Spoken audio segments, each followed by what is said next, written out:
Hello friends, இன்றைக்கி நம்ம Ramadan special நோம்பு கஞ்சி எப்படி செய்கிறதுன்னு பார்க்கலாம். இது நான் சின்ன வயசில் அதிகம் விரும்பி சாப்பிட்ட கஞ்சி. இது எப்படி செய்கிறதுன்னு பார்க்கலாம். நான் இன்றைக்கி ஜீரக சம்பா ரைஸ் இருக்கு இல்லையா, அது 3/4 கப் அளவுக்கு எடுத்துக்கிறேன். நீங்கள் பச்சரிசி இல்லைனா எந்த அரிசினாலும் எடுத்துக்கலாம்.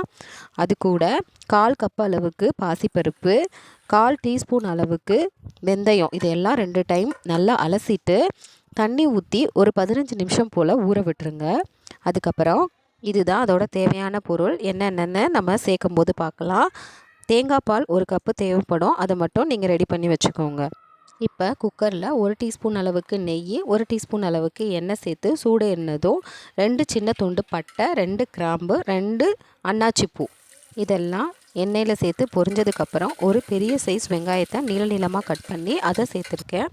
அது நல்லா வதங்கினதும் அது கூட 2 பச்சை மிளகா சேர்த்து நல்லா வதக்கி விடுங்க. வெங்காயம் நல்லா கோல்டன் ப்ரௌன் ஆனதும் ஒரு பெரிய சைஸ் தக்காளியை கட் பண்ணி அதையும் சேர்த்துட்டு இதுக்கு தேவையான அளவுக்கு உப்பும் சேர்த்து நல்லா வதக்கி விடுங்க. உப்பு சேர்த்து வதக்கும் போது தக்காளி நல்லா மசிஞ்சு வரும். தக்காளி நல்லா மசிஞ்சதும் இஞ்சி பூண்டு பேஸ்ட் இருக்கு இல்லையா, அது 1 டீஸ்பூன் சேர்த்துட்டு அது பச்சை வாசம் போகிற வரைக்கும் வதக்குங்க. பச்சை வாசம் போனதும் ஒரு கைப்பிடி அளவுக்கு புதினா, ஒரு கைப்பிடி அளவுக்கு கொத்தமல்லி இதையும் சேர்த்து நல்லா வதக்குங்க. இப்போ எல்லாம் நல்லா வதங்கினதும் 5 கப்பு அளவுக்கு தண்ணி சேர்க்கணும். நம்ம ஊற வச்ச தண்ணியை ஃபஸ்ட்டு சேர்த்துக்கலாம். என்ன கணக்குனா, நம்ம அரிசியும் பருப்பும் சேர்த்து 1 கப்பு எடுத்துருக்கோம் இல்லையா, அப்போ 5 மடங்கு தண்ணி, 5 கப்பு தண்ணி சேர்த்து தண்ணி நல்லா ஒரு கொதி வந்ததும் நம்ம ஊற வச்சுருந்த அரிசி பருப்பையும் சேர்த்து நல்லா கிளறி விட்டு குக்கரை மூடி ஒரு விசில் வந்ததும் சிம்மில் வச்சு 10 நிமிஷம் போல் வேக விட்டுருங்க. அப்போ தான் அது நல்லா குழஞ்சி வரும்.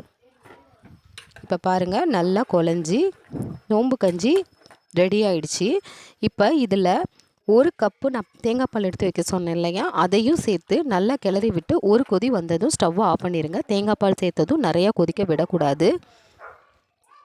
இப்போ டேஸ்டியான ரமலான் ஸ்பெஷல் நோம்பு கஞ்சி ரெடி.